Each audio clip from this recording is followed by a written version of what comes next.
السلام علیکم ناظرین، میں فروخ بھٹی اپنے ڈیجیٹل میڈیا چینل پر آپ سب کو خوش آمدید کہوں گا۔ ناظرین، الیکشن تو ہو گئے ہیں، ایک بڑا ابہام تھا کہ الیکشن نہیں ہوں گے، لیکن الیکشن کے بعد جو صورتحال ہوئی ہے پورے ملک میں وہ آپ کے سامنے ہے کہ تمام جو سیاسی جماعتیں ہیں، M Q M, Peoples Party اور نون لیگ کے سوا ساری جماعتیں جو ہیں وہ احتجاج کر رہی ہیں کہ جو یہ الیکشن ہوا ہے یہ دھاندلی زدہ ہے۔ اور الیکشن سے ہونے کے بعد حکومت بننے سے پہلے الیکشن اتنے متنازع ہو گئے ہیں کہ حکومت جو چلنا ہے وہ مشکل ہو گئی ہے۔ کل جو سندھ میں اجلاس ہوا جی ڈی اے کی طرف سے، وہاں پیر پگاڑا صاحب کہہ چکے ہیں کہ یہ حکومت جو ہے 8-10 ماہ سے زیادہ نہیں چلے گی۔ جو آصف زرداری صاحب ہیں وہ اپنے مفاد کے لیے الگ بیٹھکیں سجائے بیٹھے ہیں، نون لیگ اپنے مفاد کے لیے الگ بیٹھکیں جو ہے وہ سجائے بیٹھے ہیں۔ اب ایم کیو ایم جو ہے وہ آپ کو پتہ ہے کیسی جماعت ہے، اسٹیبلشمنٹ کے کہنے پر جہاں ان کا حکم ہوگا، آرڈر ہوگا، وہ جی حضوری میں وہاں جا کر بیٹھ جائیں گے، ان بینچز میں جا کے شامل ہو جائیں گے۔ ایک تو تحریک انصاف نے آج جو ہے وہ پرامن احتجاج کی کال دی ہوئی تھی کہ جو الیکشن میں دھاندلی ہوئی ہے۔ بقول رؤف حسن جو انفارمیشن سیکرٹری ہیں تحریک انصاف کے، ان کا کہنا تھا کہ ہماری 180 سیٹیں تھی فارم 45 کے مطابق، لیکن ہمارے جو ہیں وہ سیٹیں ہمیں ہرائی گئی اور ہمیں الیکشن سے پہلے بالکل باہر رکھا گیا۔ جو تحریک انصاف کے ساتھ ظلم و ستم کیے گئے، فارم پیپر چھینے گئے جب ان کے کینڈیڈیٹ جو ہے وہ اپنے پیپر جمع کروانے جاتے تھے الیکشن جو ان کے کینڈیڈیٹ ہیں۔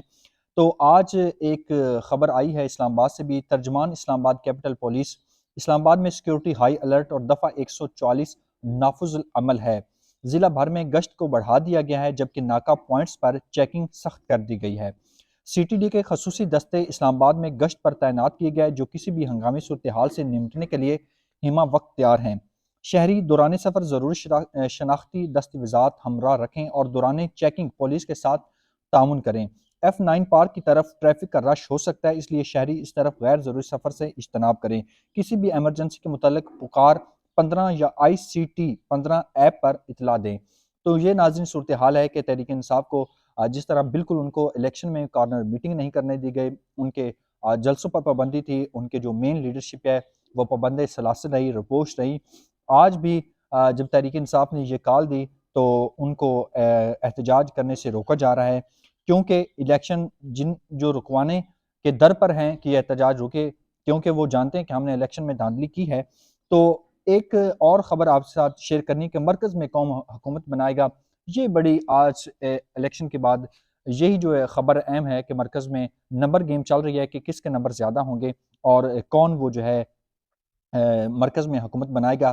پنجاب میں تو اس میں کوئی شک نہیں ہے کہ نون لیگ کے پاس اس وقت اکثریت ہے،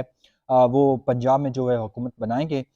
لیکن ابھی جو ان کی لیڈرشپ ہے وہ سر جوڑ کے بیٹھی ہوئی ہے۔ ایک کمیٹی پیپلز پارٹی نے بنا رکھی ہے کچھ ممبرز پر مشتمل، اور ایک پارٹی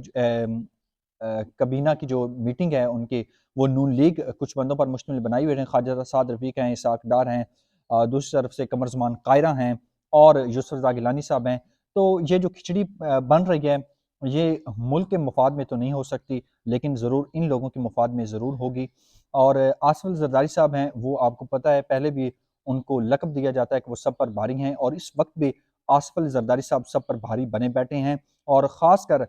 نواز شریف کے درد سر بنے ہوئے ہیں۔ کیونکہ جب میں نے طلال چوری صاحب کا انٹرویو کیا جڑاوالا جا کے تو ان کا کہنا تھا کہ نواز شریف کو اگر مینڈیٹ ملا تو وزیر اعظم ہو گئے۔ میں نے پچھلی ویڈیو وہ اپلوڈ کی ہے، وہ آپ ضرور دیکھیے گا۔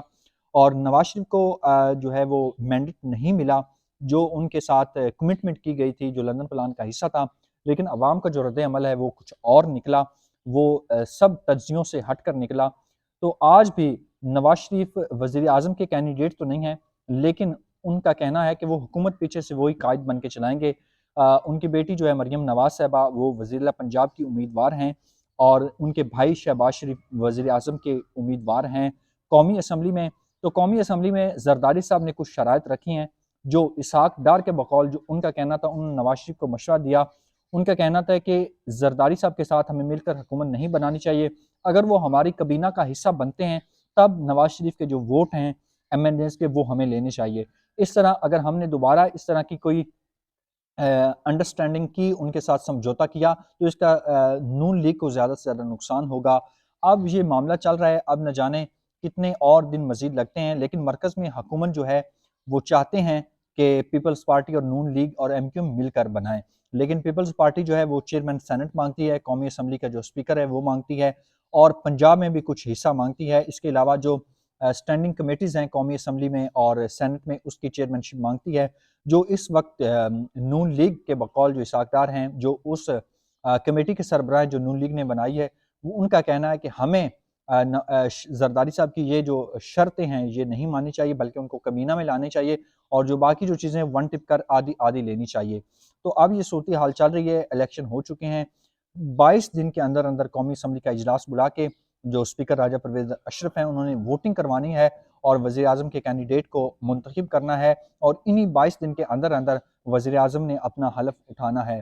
تو اب یہ جو صورتحال ہے جو آپ کے سامنے ہے رکھی ہے، اب دیکھتے ہیں کہ جو وزیر اعظم کی شیروانی ہے وہ کون پہنتا ہے، اس کا سہرہ کس کے سر سجتا ہے۔ فی الوقت کے لیے مجھے اجازت دیجیے۔ اللہ نگہبان، پاکستان زندہ باد۔